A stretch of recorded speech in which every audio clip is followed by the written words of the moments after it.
चांदनी क्या ये काफी नहीं। मैं ठीक हूँ, मुझे थोड़ा पानी पिला दो। आंटी मेरे साथ हॉस्पिटल चले, यहाँ बहुत पेन लग रही है। ये घर बहुत मनहूस है, मुझे शाहनवाज की शक्ल भी नहीं देखनी। मैं सच बोल भी देती तो क्या होता, औरत को थका देता है। उससे मैं कमरा छोड़ दिया, एक बात मर्जी के खिलाफ बोली। जो आप ये सब जानती हैं अंकल के बारे में। उस शख्स ने पलटकर मेरी खबर भी नहीं ली। बेटी नहीं है ना मेरी। तुमने आपको जाया क्यों होने दिया? खुद को जख्मी कर लिया, लेकिन माँ के दुख को समझ नहीं पाते। मैं अपने आंसू भी शाहनवाज के लिए जाया नहीं करना चाहती। जब शाहनवाज का रिश्ता मेरे लिए आया, तुम उसके पास करना चाह रही थी ना रेजिडेंसी, लेकिन वक्त तो यही है ना बोलने का। अभी जिंदगी के बारे में सोचो, हमेशा अपनी मनवाएगी। अपनी एक नई दुनिया बसा लोगे। तो तुम क्या समझ बैठे थे? बाप हूं तुम्हारा मैं, बाप। जानते नहीं हो मुझे। देखो मैं तुम्हें ये सब सिर्फ इसलिए बता रही हूँ, तुम लोगों के लाइसेंस भी कैंसिल हो सकते हैं। मुझे हर्ट वाला फेस था ना, मैंने वो गुजार लिया। सलमान मैं इस सबसे निकल आई हूँ। अब बात डैड की माने या भाई की? Daddy has complicated everything at this point. तुम्हारे सामने मैंने ये बात की थी उनसे। दोनों सूरत में आप ही का नुकसान है, तो वो बात आपको करनी होगी। ये तो उनसे बात करके ही पता चलेगा। लेकिन तुमने यकीन नहीं किया मेरा। मुझे खुद अब अंदाजा नहीं है कि डैड क्या क्या कर सकते हैं। ये जल्दी शादी ना करने की वजह यही थी। बातें बताना छोड़ दी फिर। वैसे ऐसा है तो नहीं ना? एक रिश्ता निभाना कितना मुश्किल हो जाएगा। और हम आसानी से इस रिश्ते से निकल जाए। इस वक्त तक आपको अंदाजा हो गया होगा, इस रिश्ते से मैं खाली हाथ नहीं निकलूंगी। मैं उनके सामने शर्त रखूंगी। तुम मेरे और अंबर के बच्चे को अडॉप्ट करोगी? तो हम उन्हें ये सेटिस्फैक्शन दे देते हैं। प्रैक्टिस शुरू कर लूंगी, वहाँ जाके मैं अपने एग्जाम्स दे दूंगी कि वो अभी तक मुँह छुपाता फिर रहा है। फहीम को इतना अंडर प्रेशर रखा, डैडी की करप्शन पे भी उठेगी। चलो hypothetically speaking, you just have to convince him. थोड़ी एक्टिंग करनी होगी, आपके पास और कोई चॉइस नहीं है फैजान। क्या मैं तुम पे भरोसा कर सकता हूँ मेरा? इतने सवाल जवाब करेंगे तो टाइम वेस्ट नहीं होगा। मैं कोशिश करके डैडी से आज बात कर लूंगी। लेकिन माँ के दुख को समझ नहीं पाते। एक ट्रॉफी की तरह खुद को जख्मी कर लिया।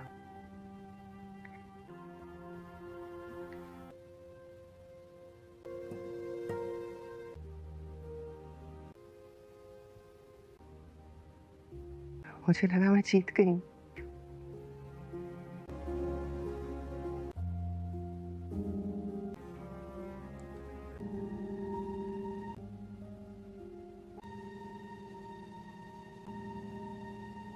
अपने बारे में सोचो प्लीज, तुम अभी बच्ची हो।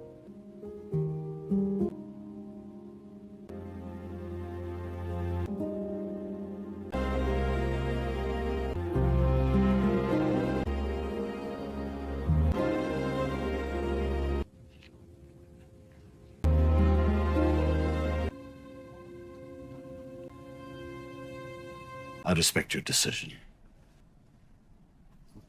हम दोनों को एक साथ क्यों बुलाया? आप मुझसे बात कीजिए।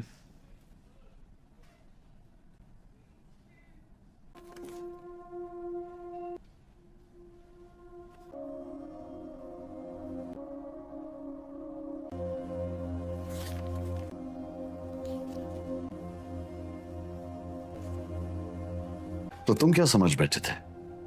This is ridiculous. बाप हूं तुम्हारा मैं, बाप। जानते नहीं हो मुझे। बन गए।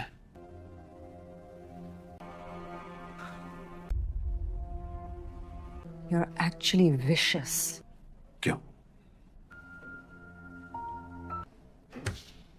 और वो तुम्हें यूज कर सकते हैं। What? नहीं ऐसा नहीं होगा।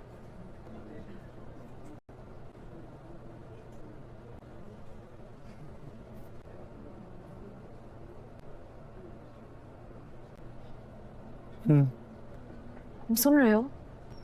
इमोशनल बात नहीं कर रहा। अब बात डैड की माने या भाई की? ट्रस्ट मी, प्रैक्टिकल होके सोच रहा हूँ। फैजान ये तो उनसे बात करके ही पता चलेगा। कैसे मानेगा?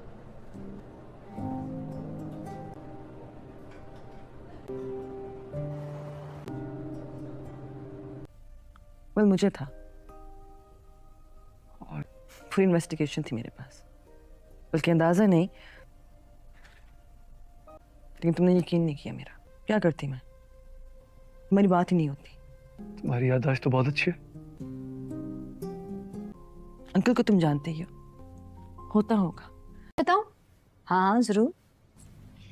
आप लिखें कि खुदा के वास्ते जब शादीशुदा बेटियां अपने घर आया करें ना, तो उनसे सवाल पूछ पूछ कर उनको ये एहसास ना दिलाया करें कि अब ये घर उनके वजूद का बोझ मजीद नहीं उठा सकता।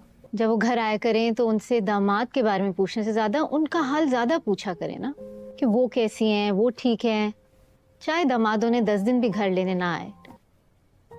अपनी परेशान शक्ल दिखा दिखा के उसे गिल्टी ना फील करवाया करें। इनफैक्ट उसके शौहर के सामने उसका ये भरम कायम रखें कि वो जब चाहे जितने दिन चाहे अपने घर आ सकती है रहने। लिखिए ना पप्पू, क्या हुआ? मैं बस ये सोच रही हूँ कि आज से 30-35 साल पहले जहाँ मैं खड़ी थी और जो मैं महसूस कर रही थी, आज भी सब कुछ वैसा ही है। कुछ भी तो नहीं बदला। आपके फैंस हैं ना पप्पू, आप लिखें।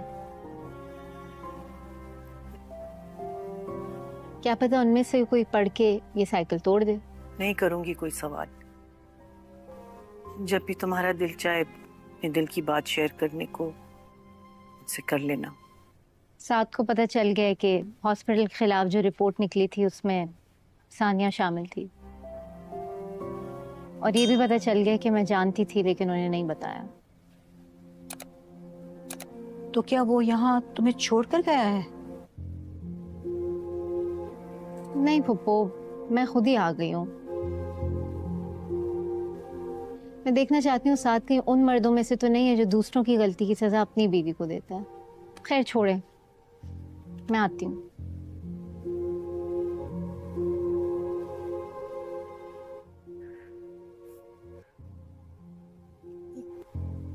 पता था मुझे, जानती थी कि ये बात जरूर एक ना एक दिन साथ तक पहुंचेगी। सानिया का किया अब बेचारी मेरी बेटी भुगत रही है। वो भी आप ही की बेटी है? आप उसे किसी सब्जी मंडी से उठाकर नहीं लेके आई? लेकिन चले अच्छा है, जरा बीवी 4 दिन मैके जाके रहे तो शौहर को भी उसकी अहमियत का अंदाजा हो जाता है। बॉस को तो गले से पकड़ नहीं पाया, सारा जोर बीवी पे चला दिया। हद है।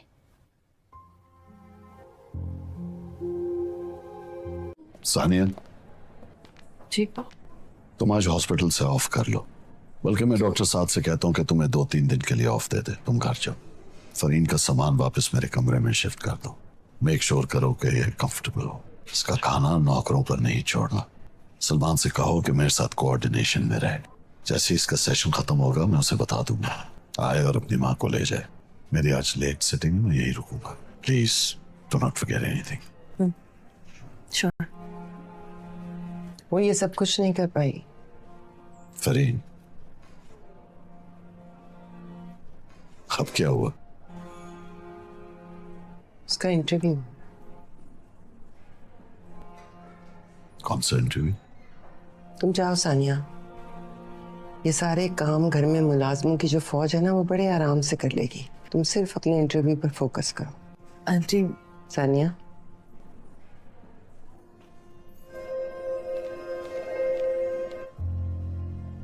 वो अपनी मेंटोर अपना हॉस्पिटल चेंज कर रही है। यहाँ रह के क्या रेजिडेंसी करेगी? बस घर की सेटिंग और खाने पकाने में लगी रहेगी। अपनी मर्जी से नहीं गई थी वो, मैं लेकर गई थी।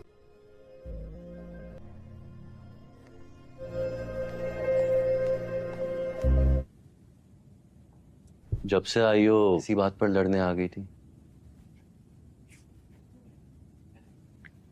नहीं, ऐसी तो कोई बात नहीं। चुप चुप हो। इसका नाम ले रही थी, फहीम का। अच्छा, कल सानिया फिर से डॉक्टर शाहनवाज से कुछ नहीं पता था। जिसने करप्शन की सारी झूठी कहानी बनाई थी। नहीं, थी ना कि सानिया ने ये सब करने में फहीम की हेल्प ली थी। एक बात बताओ,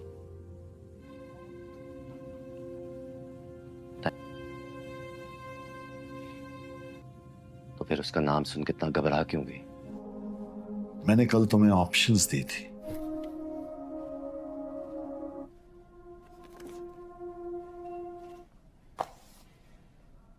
इसलिए कि तुम किसी बागी आशिक की तरह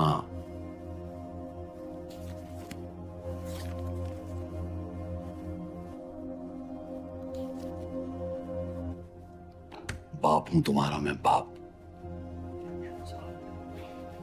ये हॉस्पिटल छोड़कर अपनी एक नई दुनिया बसा लोगे? होगा नहीं, बन गए। आप हमारे खिलाफ मैल प्रैक्टिस के केसेस बनाएंगे? बस कोई और हुनर है घर चलाने के लिए? तुम लोगों के लाइसेंस भी कैंसिल हो सकते हैं। बच्चा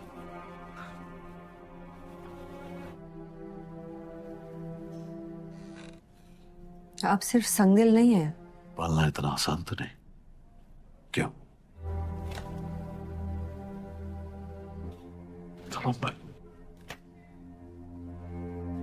वालेकुम दोस्तों, आज की वीडियो में हम बात करेंगे इस दिलचस्प किस्त की जिसमें कहानी ने एक ऐसा मोड़ लिया है जिसने हर किरदार की जिंदगी बदल कर रख दी है।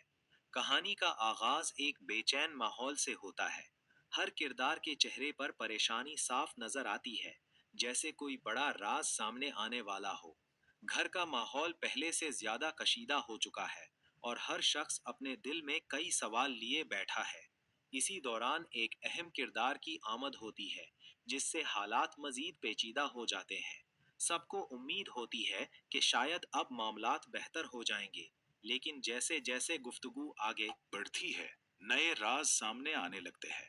कुछ लोग सच को छुपाने की कोशिश करते हैं, जबकि कुछ लोग हर कीमत पर हकीकत सामने लाना चाहते हैं। दूसरी तरफ खानदान के अफराद के दरमियान एतमाद की कमी वाज़ेह नजर आती है। हर कोई एक दूसरे पर शक कर रहा है और यही शकूक व शुबहात ताल्लुकात को मजीद खराब कर देते हैं। जज्बाती मुकालमे और तल्ख रवैये इस बात का एहसास दिलाते हैं कि ये मसला अब मामूली नहीं रहा। कहानी का सबसे दिलचस्प हिस्सा तब आता है जब एक ऐसा इंकिशाफ होता है जिसकी किसी को तवक्को नहीं होती। इस इंकिशाफ के बाद हर किरदार की सोच बदल जाती है। कुछ लोग अपने किए पर पछताते हैं, जबकि कुछ अपनी जिद पर कायम रहते हैं। यही लम्हा इस किस्त को मजीद सनसनीखेज बना देता है। इस दौरान एक किरदार इंसाफ के लिए खड़ा होता है और फैसला करता है कि अब मजीद खामोश नहीं रहेगा। इसके इस फैसले से पूरे घर का माहौल बदल जाता है और सबको अपने अपने आमाल का हिसाब देना पड़ता है। किस्त के आखिरी मुनाजिर में सस्पेंस अपनी इंतहा पर पहुंच जाता है। एक ऐसा फैसला सामने आता है जो आने वाली इकसाद की बुनियाद रखता है। नाजरीन के जहन में कई सवालात छोड़ दिए जाते हैं। क्या खानदान दोबारा एक हो पाएगा?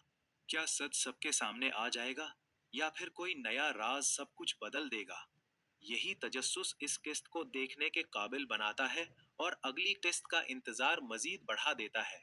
अगर आपको भी लगता है कि आने वाली किस्त में मजीद बड़े इंकिशाफात होने वाले हैं, तो कमेंट में अपनी राय जरूर बताएं। वीडियो पसंद आए तो लाइक करें, चैनल को सब्सक्राइब करें और बेल आइकन जरूर दबाएं ताकि हर नई आप तक सबसे पहले पहुंच सके। मिलते हैं अगली वीडियो में। अल्लाह हाफिज।